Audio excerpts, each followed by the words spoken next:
Hello everybody, welcome to another video. Today it is the 18th of June. Today I will mainly be discussing the situation in the western part of Zaporozhye front, not as much the eastern side, because really the focus of this video is on the fighting around the towns of Lobkove and Pyatykhatky. And if you don't know where those towns are, they are a bit to the west of the major city Kyiv, which is a major Ukrainian defensive node. Now it's been turned into a center in axis for Ukraine's attacks further south onto the line of contact against the Russian forces, and so it is a very important town. And then when you go a bit to the west along this highway, the H30 highway, across towns like Pyatykhatky, which is a town over here, you reach Stepove, and then you go a bit to the south, and then you have Lobkove, Pyatykhatky. And if you want to zoom out and see how it connects to some of the more important towns in the region, well, on the H30 highway, it connects to the town of Kamyansky, which is currently contested. It's a town that's on the shore of the deeper river, and it really is divided in half Russian control, half Ukrainian control. It's been this way for many months now, really since the beginning of 2023. And then a bit to the south, you also have Kamyansky connected to Vasilivka, which is one of the largest Russian towns in this entire region in the northern part of Russian-controlled Zaporozhye. And Vasilivka is important because it connects to the rear. A lot of these rear towns, they're deeper into Russian-controlled Zaporozhye, and also some other important cities like Enerhodar. If you zoom out, you can see how they connect to Vasilivka. A lot of roads, they connect in this area and then branch out onto the front line. And so as a supply hub, Vasilivka is important. And again, it's also a pretty large town if you zoom in on it. So it is significant in that regard. And it is defended by multiple layers of Russian defense directly to the north, but also to the east. You have different lines of defense that I have mapped out over here. But anyway, let's talk about what is new. So since my last video, there's been a new Ukrainian emphasis on beginning attacks on the western part of the line of contact, so not as much on towns a bit to the east around Velika and Novosilka, which was really what I talked about the most in my previous video. Since then, we haven't seen as many attacks in that direction. So on June 15th, around that time, the Ukrainians shifted their focus back to attacking in this direction. And of course, it could happen concurrently, but what we're seeing is that at the moment, or at least on June 15th for that matter, the attacks were more concentrated in this direction, in the western part of Zaporozhye, more so the eastern part of Zaporozhye, which is over here. But anyway, on the 15th, the Ukrainians were able to retake the town of Lobkove. Lobkove was taken by the Ukrainians in their initial assaults at the beginning of the offensive, which began around June 5th, you can say. And so a few days later, the town of Lobkove was taken by the Ukrainians, and then it was a bit of a back and forth. So the Russians, they retreated to the town of Pyatykhatky. They retreated to this this warehouse. There were different warehouses in that area. And then from there, they regrouped. Specifically, the unit was the 19th Motor Rifle Brigade, which I have over here. And they counterattacked and retook Lobkove. And they restored the pre-offensive front line. And so since then, it was under Russian control, but then on June 15th, the Ukrainians were able to retake it and then pushed even further south along several roads, several local roads for that matter. One of them being the road from Stepove that sort of leads like this into the town of Pyatykhatky directly. There's also another minor road that leads from the town of Lobkove into Pyatykhatky. And just for some reference, both these towns are incredibly small. If you zoom in, you'll see how small they really are. So, for instance, Lobkove is just one block, just one street with houses on either side. Pyatykhatky is a bit larger with a few warehouses and, again, a couple dozen houses. That's really it. So that's what we're talking about when we say they're fighting over it. But again, the towns themselves are not what matters, but it's the roads that are connected to them, that flow through them. And this yellow highlighted road, as I said before, is the H30 highway, which connects deeper to the Russian rear, which is why it's so important, and that's why Ukraine's trying to push in this direction. And so we're seeing that now. We're seeing that the Ukrainians were able to take Lobkove and then Pyatykhatky, and that the Russians had to retreat specifically, as I said before, 19th Motor Rifle Division, to the town of Pyatykhatky. And so this is where they regrouped, and since then the Ukrainians have not been able to conduct any further breakthroughs, although they are trying to probe in this direction to trying to take over the Russian positions in this town. They're also trying to push towards Lhove, which is a bit difficult because it's a bit deeper into the Russian lines, and then also Horozove. And so you can see how Ukraine's trying to gauge and trying to push at these towns where you see less fortifications. Like, we're not seeing any Ukrainian attack at the town of Konovalova, which is a town that is pretty fortified. The fields to the north of it are mined. There's several dugouts and positions over there. And then you see no attempt at taking it over because there's really no way that they'll be able to do so. Or if they do take it over, it will be incredibly costly, even more than the cost that they incurred in taking over a town like Lobkove, which you see has no fortifications attached to it. It is really a forward security zone for the Russian forces, which allows it to buy time as they beef up their defenses on their main line. And so that's why they're willing to give it away after a certain period of fighting, just to preserve their manpower. And so that's what the Russians did. They were pushed back after some heavy fighting. There's also some bad weather over there. So after the battles were over, the Ukrainians were able to take it over. And then from there, the Russians, they unleashed a lot of MLRS fire onto the town of Pyatykhatky. And drone footage from after the fact shows how much of the town is really leveled. You can see the video here if you're interested. And houses are decimated, obviously, but some of them are actually still standing to a certain extent, interestingly. According to Russian sources, they fired on the 17th, they fired 116 TOS-1A rockets, which is a really large amount. And these are like thermobaric weapons that are extremely damaging, especially to fortified positions, to concrete structures, usually used on apartment buildings, but now they're being used in this case on warehouses and just one-story houses, just private residences. So yeah, the Ukrainians did incur a lot of damage, the ones that were settling in this town, and also nearby columns, they suffered damage. Of course, not all of the missiles actually hit their target, their intended target, but the thing is the Russians are able to and did expend a huge amount of shells in this area, and that's a part of their overmatch, or artillery overmatch. They're able to fire way more proportionally than the Ukrainians, and of course a lot of it won't hit anything, but because they're able to fire so much, they make up for that just in sheer scope, not even in terms of accuracy. And so the Ukrainians definitely did suffer some casualties in that regard. And there's also footage from the drone footage that was released the following day after the battles in Pyatykhatky, which was actually released earlier today, which shows how either Russian artillery or Russian aviation or Russian drones or maybe Russian infantry on the ground was responsible for taking out several Ukrainian columns in this direction.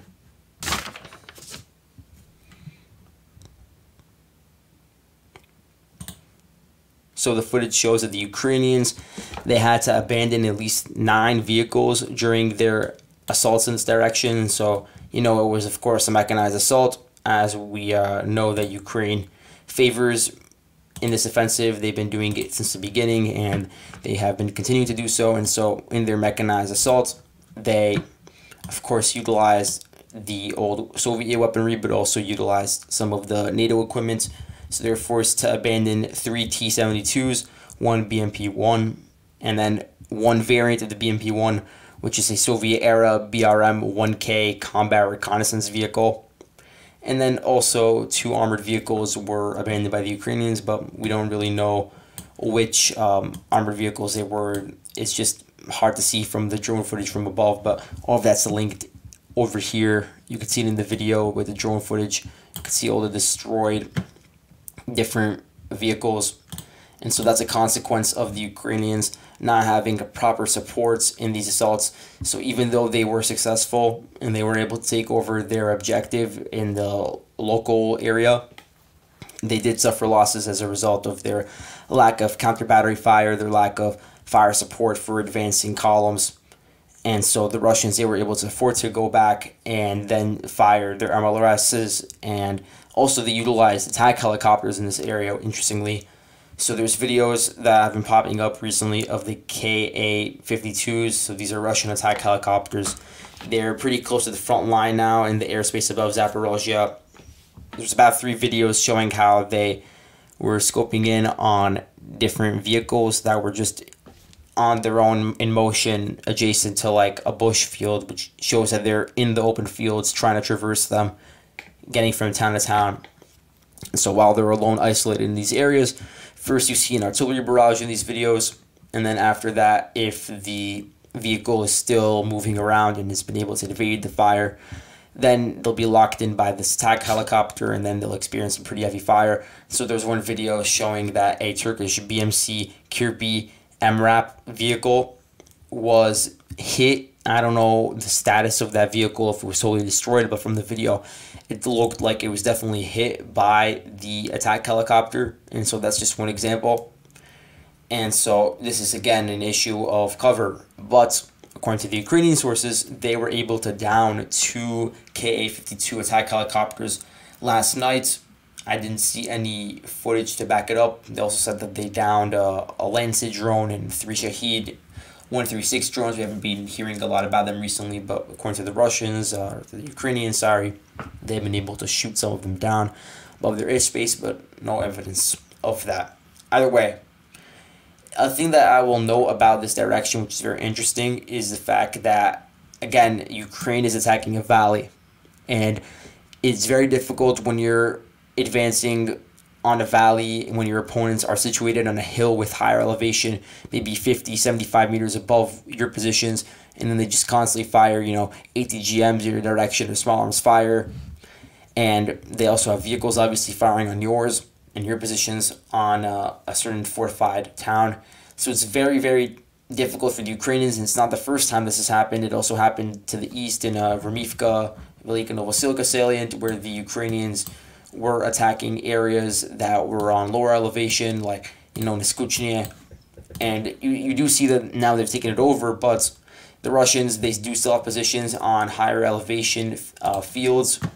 Some hills over here you can see to the west, and also to a lesser extent to the east. You have these hills, and they are great positions for firing upon an advancing column. You really push all of them into one specific vector of attack, and then they're all together, and it's much easier to fire artillery and for the Air Force to come in and destroy them. And so that's been a Russian strategy, and it's been something that Ukrainians have to deal with. And I think the reason why they're doing it is not because they're just willfully ignorant. I do think that it's because they don't really see a better option. I think that Russia built their fortifications, and when they built them, they were thinking about, we can't build it continuously along an entire front line of Zaporozhye, so we have to leave certain areas open. And in those areas, they purposely didn't build fortifications in areas with valleys on the front line. So you see no fortifications around here, Pyatykhatky. So it's basically setting the Ukrainians up for attacking this direction, because they don't really have an option of attacking head-on into a wall like around Kopani or Botynie, where they've tried to attack before and it hasn't been successful. It's more successful in this area, of course, but then again, you vacuum all of the columns and all of the Ukrainian forces into one specific vector, and then it's easier to deal with all of them, especially because they're on lower elevation compared to the Russian positions. So let's actually look at the mismatch on the Orikhiv topographic map. So here we have the this is Pyatykhatky, this town over here. This is Stepove, and so then you see how they're connected via this road over here. But anyway, let's look at the actual topography. You can see how the valley, it extends all the way from Kamyanske all the way to Pyatykhatky, and then sort of extends off. And to the north, there's a ridge. The Ukrainians do have a hill that they can use to their advantage to the north. That's one area. But then to the south, the Russians also have a pretty vast swath of land that is relatively higher in terms of elevation. I don't know how much exactly, maybe 40, 30 meters above the Ukrainian positions within this valley area. And again, the valleys are always around the roads. That's just how the roads are built in this area.